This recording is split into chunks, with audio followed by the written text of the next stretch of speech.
I would describe the current Canadian foreign policy as seeking non-strategic autonomy. Seemingly fights with everyone for no apparent reason. Real income, the per capita income of Canadians is actually declining. For that reason alone, the government is 20 points behind in the polls and will be defeated in 2 years. Prime Minister Harper, I can't resist but ask you, so pardon me. How's Canada doing?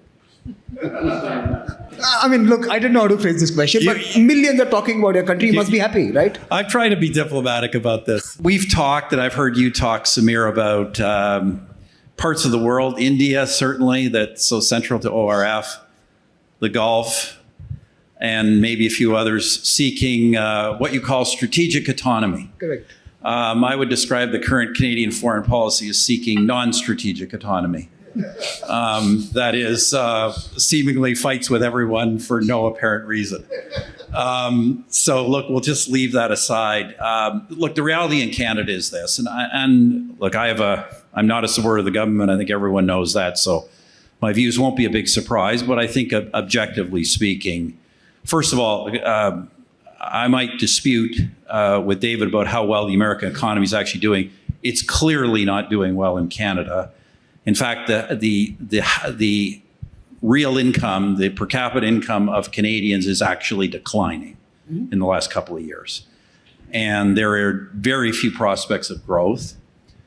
For that reason alone, the government is 20 points behind in the polls and will be defeated in 2 years.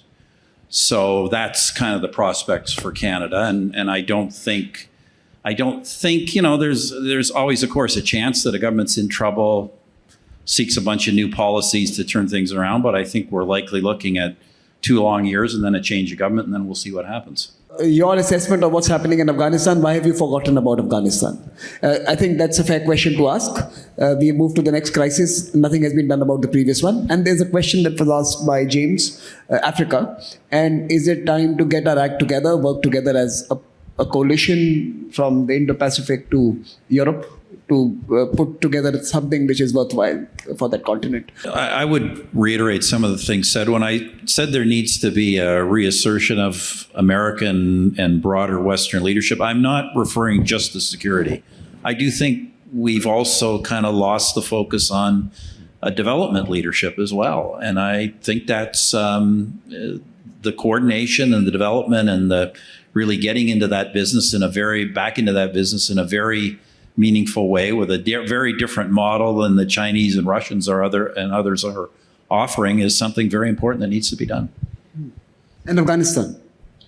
Well, look, all I can say about Afghanistan is I just, like as you know, I'm a philosophical conservative, and I continue to be just very, very frustrated by the number of decisions I see being made in the world that are just not based on kind of firm international policy reality. I remember at the time Afghanistan was falling through the unprovoked surrender of the Biden administration. The word out there, well, it wasn't going to be so bad because this was a new Taliban and they'd learned. Like who could realistically think the Taliban would be different the second time than they were the first time?